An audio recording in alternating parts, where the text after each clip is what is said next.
Here I have a BSR turntable. This is a P157. It's actually one of their moving coil or magnet type ones, and belt driven, so a bit better than the BSR turntables you see on lots of old radiograms and that sort of thing. They were a much more basic unit with ceramic cartridge. They made them by the million, whereas these were a bit rarer, more of one aimed at hi-fi people. Now this used to belong to my father. He bought this new, as far as I know. It's been around as long as I can remember. Unfortunately he passed away recently, so I've kind of inherited this thing, and it hasn't been used in a long time, so I'm going to have a look at it and see. I'd say the belt wouldn't be much good in it now, and I'm not sure. I did, last time I can remember, I put a new stylus in it, which I think it is this one that's in it with a bit of blue on it. Or is that on the actual cartridge?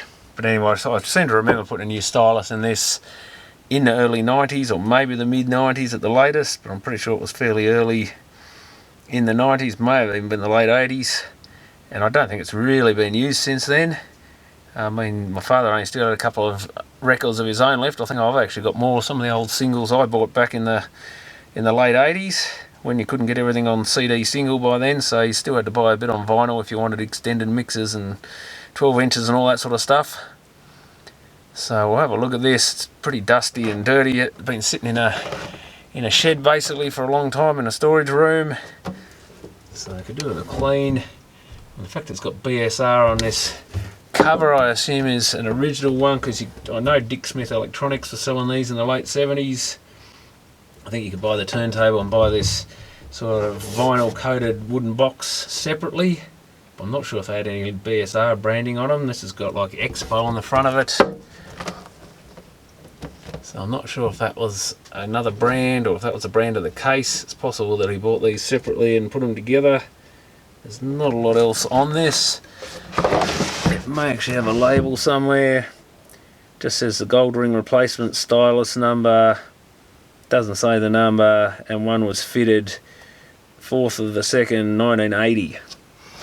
So that was at some stage one. Maybe it came with a label or whatever, but it would have been handy to write the actual stylus number on it. There should be some RCA leads here somewhere. Oh, there they are. So I've got a old figure 8 mains cable, 2-pin, no sheath on it, just a single insulated one. Always best to check these. Don't think this one's had any damage done to it. It's been pretty well stored, but always check them regardless for something that might have chewed on them or something's cut into them. And make sure this is actually Sylvine, I think, Taiwan. Made to maybe an Australian standard there, but yes, that's a Taiwanese power cable. And we've got an earth wire, of course, to go to the back of the amp, and a twin RCA lead here, which is actually separate all the way. I thought it was a figure 8, but it looks like we just put a bit of tape around it.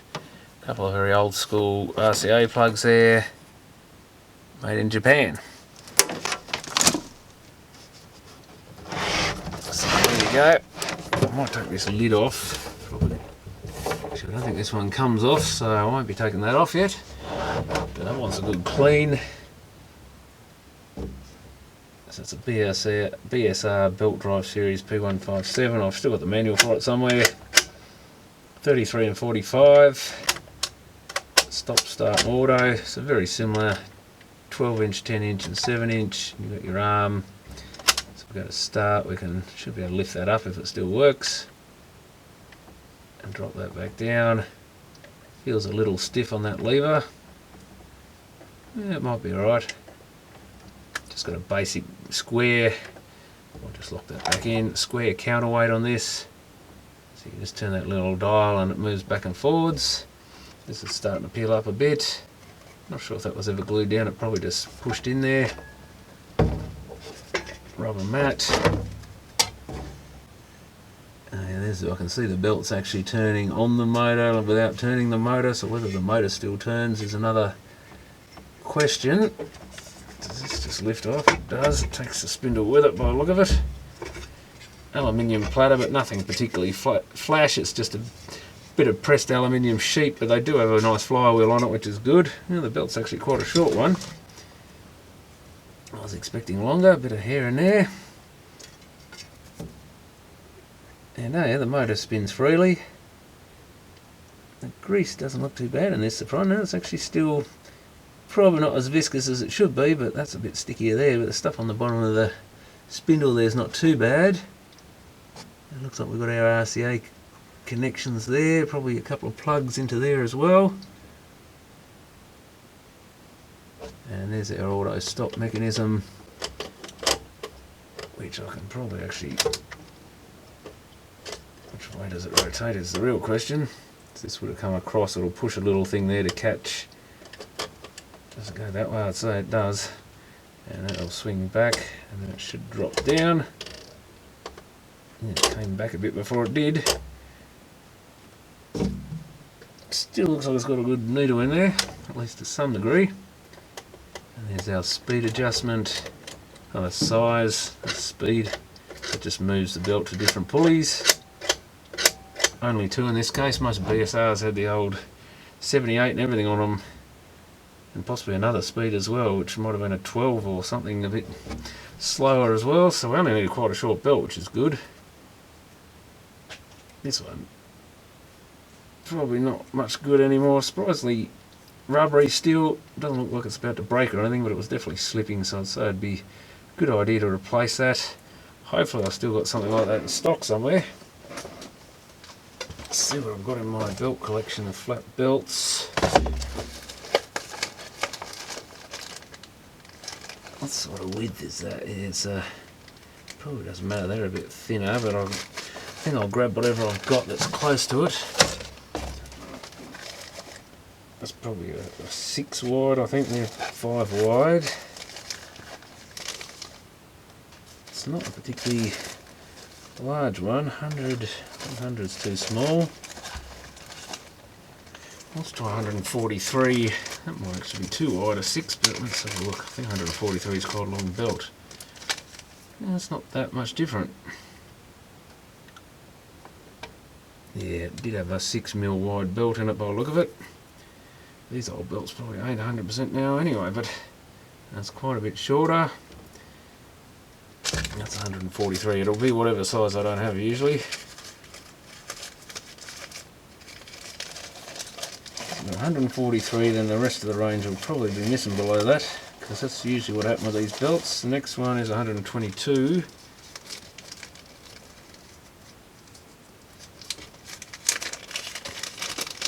see how that compares. That's certainly getting there, but maybe a bit small.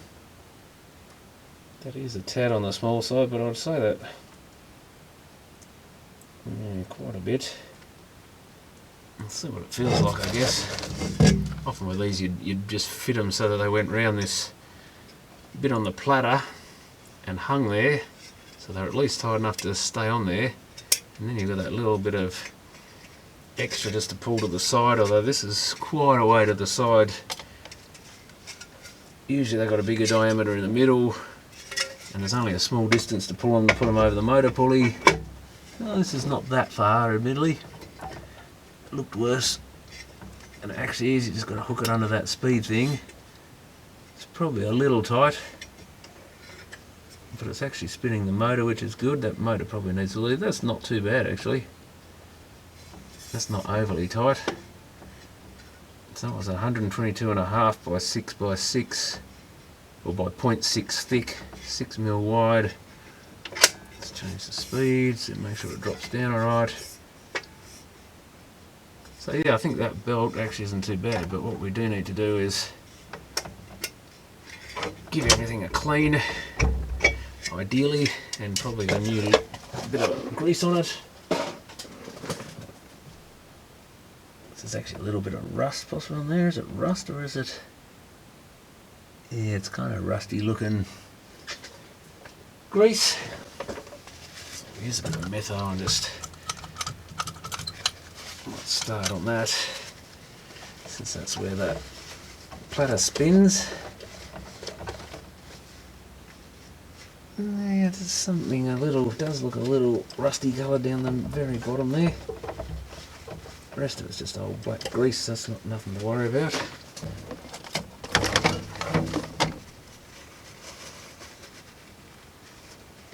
I'll get the screwdriver in there and get rid of the worst of the old grease. So I doubt any of that's worth salvaging.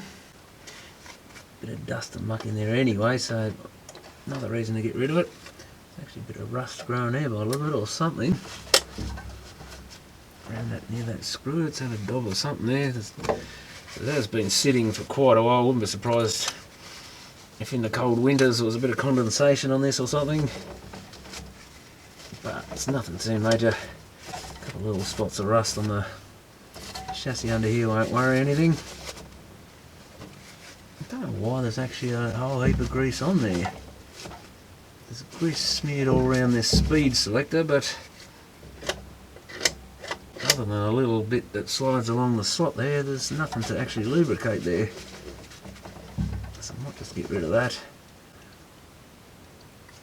Quite yellowy looking. Yeah, I think they could definitely do with a little bit of grease on one side. I can see where it looks like it's scraping the metal a bit. That doesn't look like it's ever been lubricated, this bit here. Pulley of the motor could definitely do with a clean, mate. I reckon a dab of oil down in that bearing or bushing. It's in surprisingly good functioning condition for its age. Considering it's probably 25 years at least, I would think, since this thing's been used.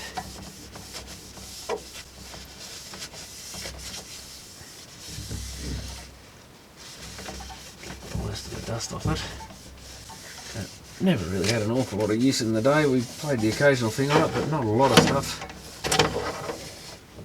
If I bought anything on vinyl, because I had to, I usually just record it on a tape and played it off tape in a ghetto blaster or something, so not looking at a real thrashing or anything. Most stuff we had on tape as well as vinyl, and tape being more convenient, even if not quite as good sounding, usually won the day, rather than messing around going to the trouble of setting up a record player. Because even though they're kind of getting popular again now, they really were only a utilitarian thing back in the day, and not very good at utility at that. Same with reel-to-reel, which sounded pretty horrible anyway, unless you had a really high-end sort of machine and something that actually a good recording to play on it, which was also a very rare thing. So it was just, you know, at the end of the day, the compact cassette was a lot more convenient for everyday use and for portable use and all that sort of thing, because obviously these things you don't want to be lugging around with you, even though they did make picnic record players like that one I repaired for someone, but they were pretty rare back in the day because they weren't real practical. Let's make it look a little bit better. This whole vinyl coated stuff to do with a bit of a clean as well. Not a particularly attractive turntable, but did the job. Actually sounded quite good, this one, but certainly not high end in its cabinetry or anything. But of course that could be changed if you really wanted to, but this was more just an everyday sort of hi-fi turntable, nothing too flash, but nothing too bad either. These rubber bits still look okay, so surprisingly the rubber has survived pretty well. Next thing is to clean that pulley. That's probably got years worth of rubber build up. Not a lot on there, but it's still nice to always clean it. If you're going to put a new belt on, you might as well clean the pulleys up. Don't think that worries it too much, but they do get a little lumpy and bumpy sometimes with the bits of belt and stuff on there. Which, you know, the idea of having a belt is that it takes any sort of vibrations from things like that and hopefully dissipates them, but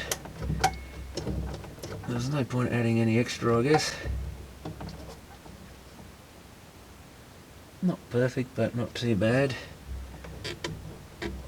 Probably also find a bit of sandpaper or something ideally to polish up the brass a bit. So want a bit of grease on there and probably a couple of dobs of oil. I often just put it on a cotton bud because you don't want to be dripping oil everywhere. Just give that a good soaking till it's just about to drip off, and is it going to go down there? Just. That's definitely going on the bearing.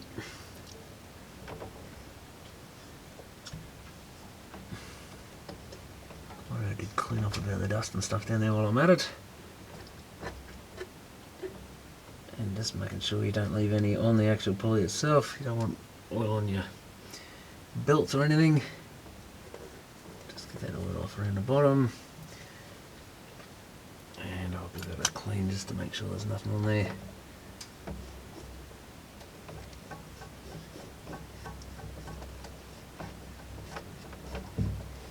I like to clean it anyway, makes it look a bit better if nothing else.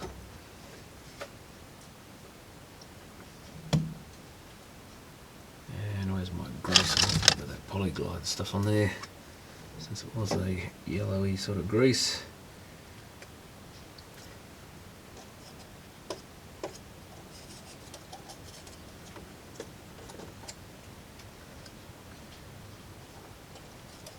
I don't think I need as much as was on there. I think it's just pushed the original grease down over the years. Probably had a few applications, and I'll just take that belt off a minute. The face on here probably wants a bit of a clean. Might even use that scourer just to give it a light, very light scrubbing. It's probably got a little bit of belt build up in there.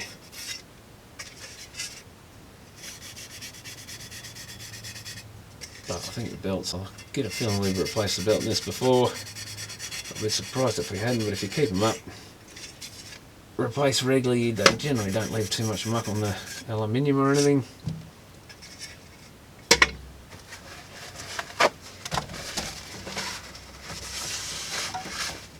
Just wipe off a bit of green muck from the scourer there, a little bit of oily looking stuff.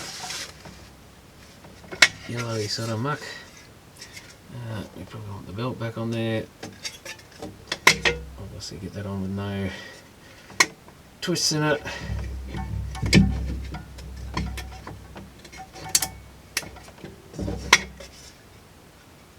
Don't know if we need to clean up in there. Probably wouldn't hurt to run a cotton bud up the actual shaft there of the platter.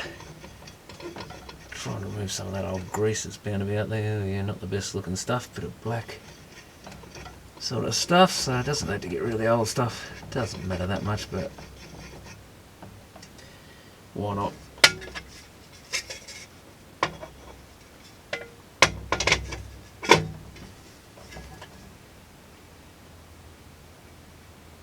Makes a little bit of noise.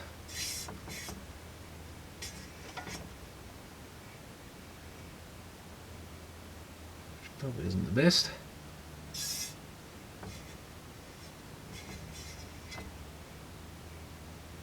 So what's doing that?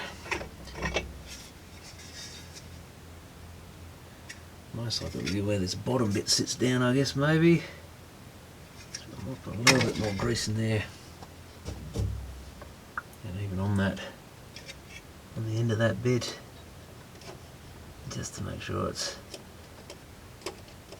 there's no metal on metal contact, because it hasn't spread the grease everywhere. Maybe it was a little bit on the top, I'm not sure. Probably won't hurt. I don't think anything should sit right on top there, but just in case.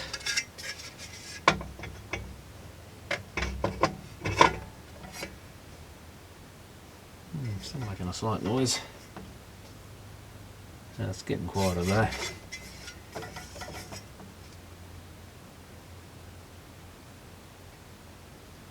There's still the occasional little bit, but I think it's a bit better than it was. to flick this under that speed thing, which is an annoying place to put it, and onto the pulley, making sure that you can see the motor should turn.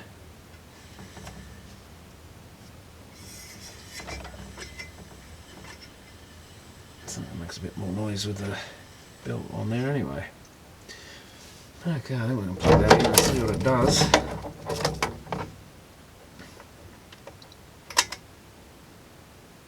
I'll wait up. Some bench power would be good. So in the start mode it should just rotate. Stops off. Start is on, but that's all. I've got to clean this other plate a bit up. If we move the arm up, I think if we do it in auto it should move across but not actually drop.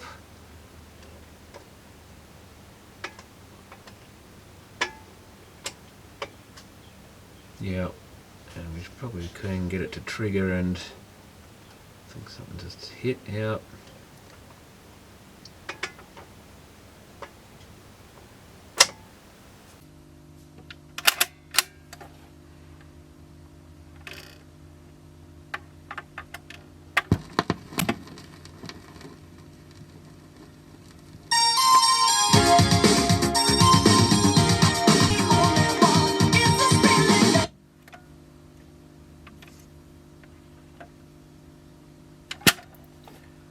Okay, so I've got the case all cleaned up now, and all the platter and stuff, a couple of little marks on it still, but nothing too major.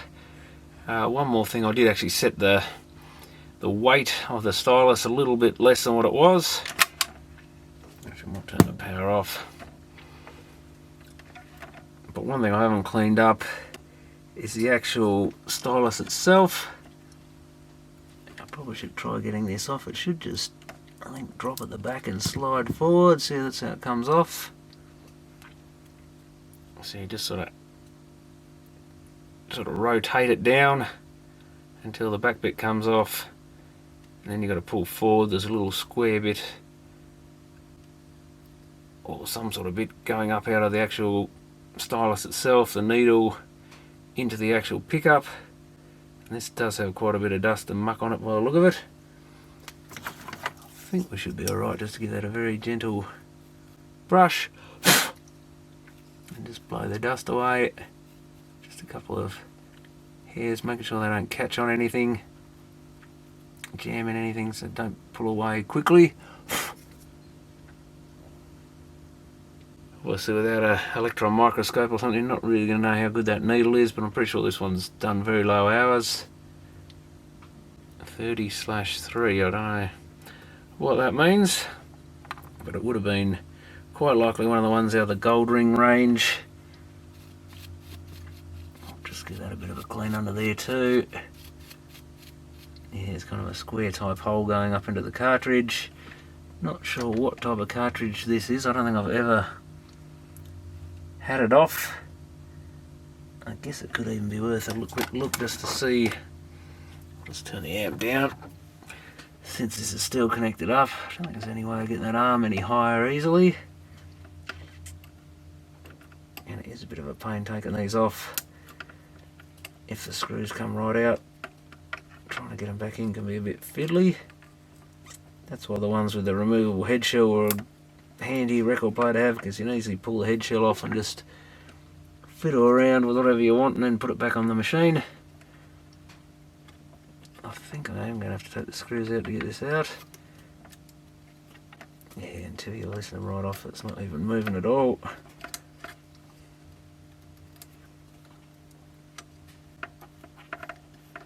Hopefully there's no little washers and stuff in here, but there could be. Even this little stumpy screwdriver is probably a bit long for the job. Whoop, there goes one screw. I was going to say that should be loose, but it wanted to hang in there for some reason. Getting these back in could be interesting. There we go. Made in the USA, patent 3294405, but that doesn't tell me anything really.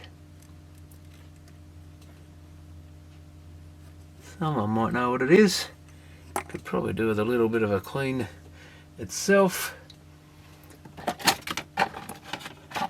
Don't know if that's a little bit of corrosion or a bit of dirt or something on it there. Where the stylus sort of fits on. I think it is a little bit of either scratching or corrosion or something. But I don't think it'll hurt to give that a bit of a clean up.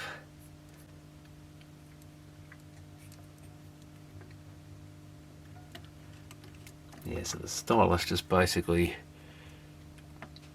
slots in, but normally you try and get the little needle part in first into the hole, and then we just sort of rotate that, like I say, sort of pivot it back on, and then just give it a final shove, just make sure everything's sitting in there correctly.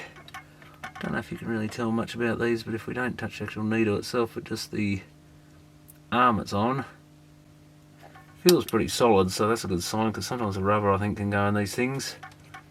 It's possible it could also stiffen up, I guess, as well as go sloppy, but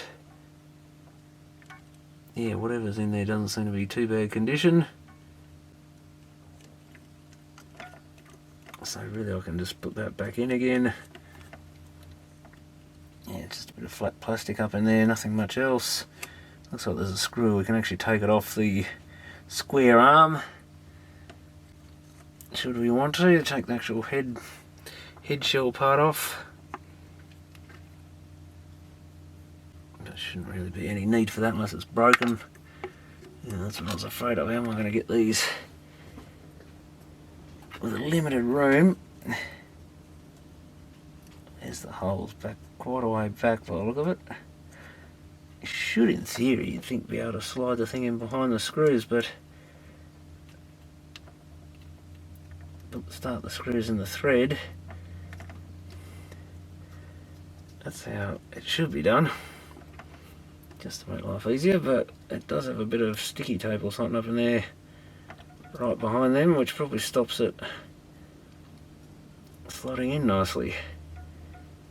Not even easy to get them in without the thing in there. See if I can do that. Oh yeah, you can slot it in quite easily. Didn't seem to want to move before, but maybe because it was still stuck. I think it was actually stuck to the whatever, that bit of double-sided tape or something in there, so that's probably why it was sticking up the top where it didn't want to move. But if you actually undo the screws a bit and pull it downwards, it would probably come out quite easily just by sliding it backwards, so that you don't have to undo the screws even all that much by the look of it, let alone take them out. Now, just before I do that, I'll just push that sort of forward as best I can. Got my finger behind the stylus just near where the connections go in, just pushing it forward so it sort of slots right into those screws.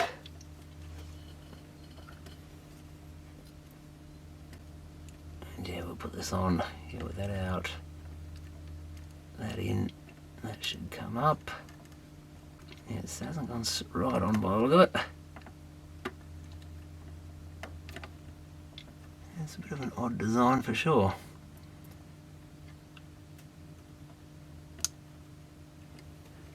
I think that is fully in. But at least I've got all the dust off that, so that's a start. The other thing to remember with these, of course, is if you're using a single or smaller disc, a 10-inch or 7-inch disc, you won't see many 10s normally, but always remember to flick your platter size to that before you hit auto. Power will be handy, because as soon as you hit auto, that'll go across to where it thinks there's a record, and of course if it's set to 12-inch, it'll just drop on the rubber pad there.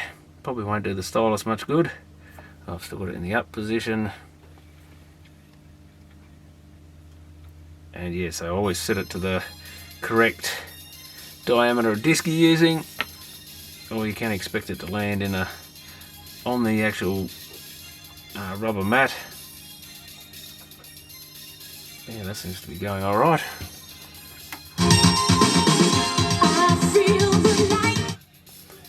Certainly some period appropriate music for when I was using this thing. Not sure what year that one came out, but probably the later 80s, I guess, mid to late 80s.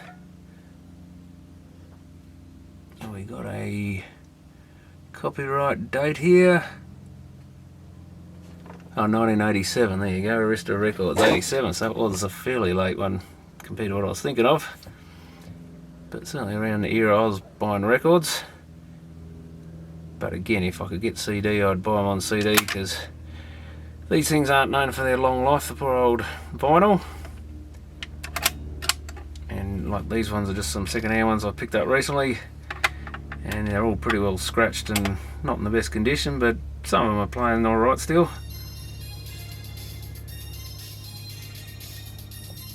You can manually lift this up and move it.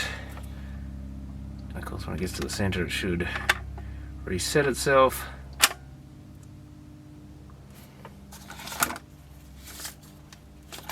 Probably more of the era I was expecting that from is like the old Billy Idol Rebel Yell hit, which is more like 1983, which of course probably can't play 2 seconds of this without getting a copyright strike.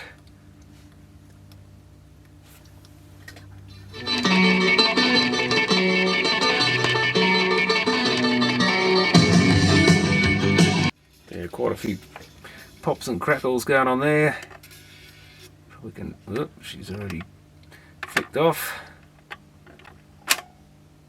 Okay, I thought I'd just pull the actual bottom off this unit. It's only just a sheet of plywood, very thin plywood at that. I'm going to have to pull these leads through and just have a look at what's actually like underneath here. Obviously got a couple of clips holding the turntable in, so these leads just literally plug into the...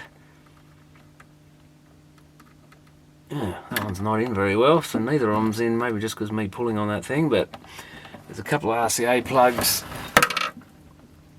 that just go in there. And it looks like someone's just joined the power cord on with a terminal block. Not surprising really. And yeah, it's just got one of these 3-pin plugs on it. So it looks like it may well have been bought as a separate turntable. And yeah, then an actual cord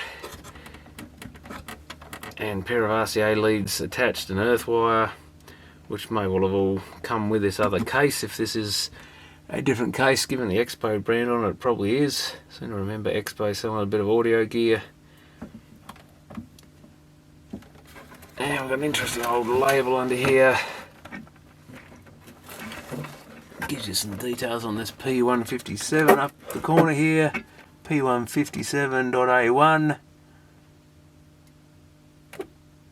Always a quote above reference. ID 4574-1 S26U LMD2. BSR 240 volts, 50 hertz. Doesn't say the amps. Oh, switch rating 1 amp. So it must be less than that, I guess. Made in Great Britain. So I think that BSR standard for Birmingham Sound Recordings, I think, is what BSR actually stands for. So this company was set up in Birmingham, England. So yeah, that's the motor. Mounts still feel half decent on that. The rubber may be starting to go a bit. It's a little wobbly, but they do hang rather than... I've got it upside down. And yeah, the grease is still pretty runny here, so hopefully that's still alright. And of course you should remove the platter and stuff before you turn the turntable upside down like this. It'll hang on, it's got those little clips. So you can take the entire unit out of this wooden box. I'll just sort of clean out some of the dust and cobwebs, which there are a few of.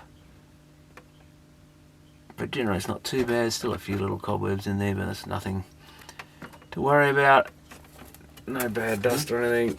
And this is just basically stapled in place on the corners.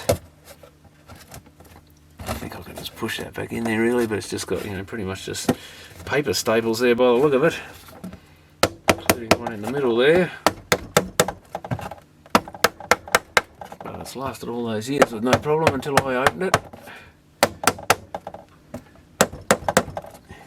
Probably enough room there to put some little screws or something.